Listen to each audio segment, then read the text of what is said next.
Sur Radio Comics, nous avons entrepris de vous lister les 100 meilleurs comics de l'histoire, les 100 comics à faire figurer dans une bibliothèque digne de ce nom, les 100 comics à avoir lu tout simplement pour une expérience de lecture optimum et puis pour vous aider aussi à faire le choix parmi les milliers de comics qui existent. Si on ne devait en garder 100, eh bien les voici. Aujourd'hui nous allons parler d'un comics que j'adore, qui est tout simplement une des perles de ma collection, dans une édition magnifique chez Urban Comics.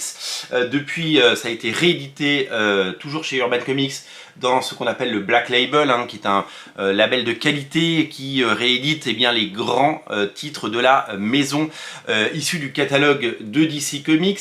Superman Secret Identity, avec cette couverture à la fois poétique et mystérieuse, est un comics, une histoire complète signée par Kurt Busiek et Stuart Immonen.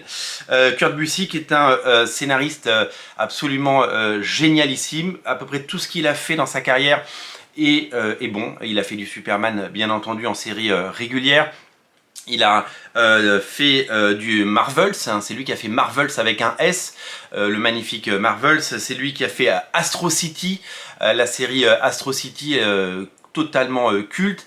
Tout ce qu'il a touché, eh bien, se transforme en une bonne histoire. C'est un fantastique scénariste, artisan, quelqu'un qui est capable d'écrire des histoires de super-héros génialissimes, qui aime les super-héros, qui aime raconter, qui sait raconter une histoire, qui connaît la structure et qui en plus a un talent d'écriture qui fait que eh bien, ces scénarios sont toujours magnifiquement ficelés et toujours passionnant. Je crois ne jamais avoir lu de mauvais comics de Kurt Busiek. C'est vraiment un auteur que j'adore. Au dessin, c'est le fantastique Stuart Immonen, un dessinateur caméléon et superstar qui a à peu près travaillé sur tout dans sa carrière. C'est un de ses, c'est un travail assez ancien qu'il a fait, puisque c'est un comics qui date d'il y a quelques années. Depuis, il a eu une carrière absolument magnifique, notamment chez Marvel. Il a dessiné les X-Men, il a dessiné Spider-Man, il a dessiné Ultimate X-Men, il a dessiné Ultimate Spider-Man. Avec Mark Millar, il a fait Impress, que j'avais beaucoup aimé, un comics que je vous invite à découvrir.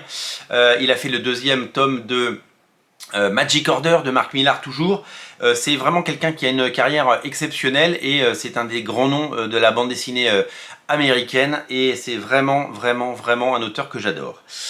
Superman Secret Identity, ce n'est pas la série régulière qui existe depuis les années 30. On n'est pas sur une continuité où Superman eh bien, va une énième fois affronter Doomsday, Lex Luthor ou que sais-je. On est sur un récit assez intimiste, un récit proche du réel et qui se passe non pas dans le monde des super-héros, mais dans le monde normal. C'est-à-dire que le point de départ de Superman Secret Identity, c'est qu'on va suivre le destin d'un jeune garçon, le voici, qui s'appelle Clark Kent, mais dans un monde où il n'y a pas de super-héros, il n'y a pas de Superman, il n'y a pas de Batman, il n'y a pas de super-héros, c'est un monde normal, c'est votre monde, c'est mon monde à moi, c'est le monde de tous les jours, le monde où on se lève, on prend une douche, on prend le train pour aller bosser, et puis on rentre le soir, on est fatigué, il faut s'occuper des gosses. Vous voyez, c'est vraiment ce monde-là.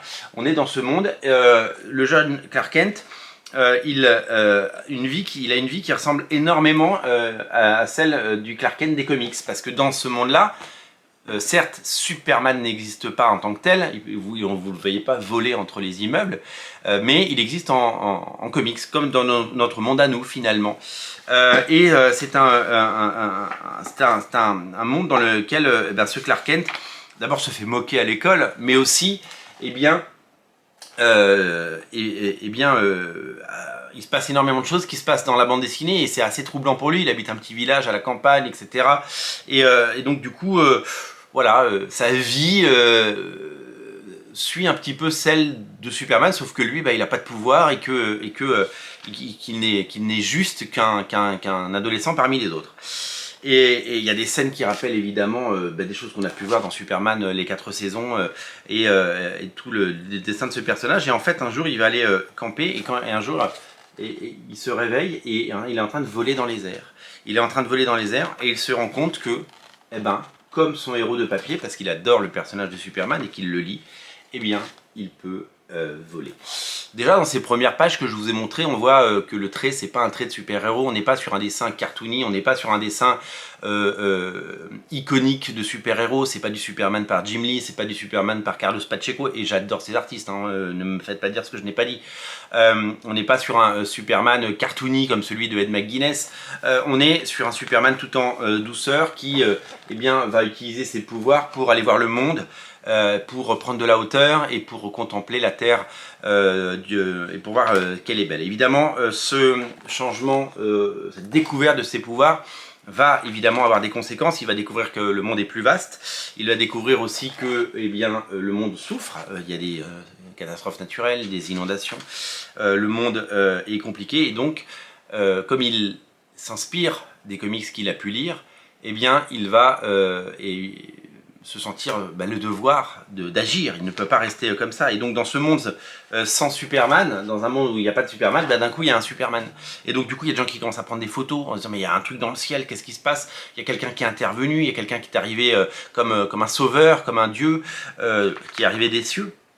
Et donc on va se retrouver dans une histoire qui va le dépasser forcément parce que ça ne peut pas rester caché, ça ne peut pas rester anonyme, ça va finir par se savoir, la rumeur va courir et plus il va être exposé, plus eh bien, le monde va, le regard en tout cas du monde qu'il va y avoir va changer sur lui et va changer puisque des menaces il y en a d'autres et donc il va évidemment devoir revêtir ce costume pour devenir le héros qu'il était destiné à devenir.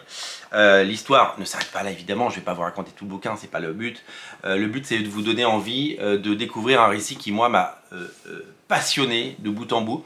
Superman c'est un héros très compliqué à appréhender parce que souvent on a tendance à dire que en dehors des histoires d'origine, et elles ont été racontées 100 fois les origines de Superman de façon différente par des auteurs brillants, Jeff Loeb dans notamment le Superman for All Seasons, donc Superman les 4 saisons avec Tim Sale, magnifique.